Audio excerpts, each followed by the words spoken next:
মাশাল্লাহ মাশাল্লাহ, আমাদের কুমড়া বাগান। কুমড়া না এগুলো আব্বা?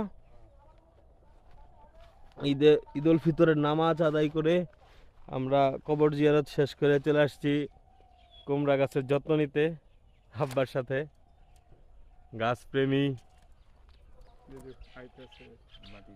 ও আচ্ছা, চলে আসতেছে না? কুমড়া আসতেছে অলরেডি। আলহামদুলিল্লাহ আলহামদুলিল্লাহ। কুমড়া এই যে নিচে আবার হচ্ছে ডাটা শাক, না সরি ডাটা নাকি কেউ কয়, পাট শাক, পাট শাক সরি। নিচে হচ্ছে পাট শাক। অসাধারণ। এই সামনে আমাদের সমগ্র ধান ক্ষেত। এবার আলহামদুলিল্লাহ ধান ধান ক্ষেতের কন্ডিশনও খুব ভালো।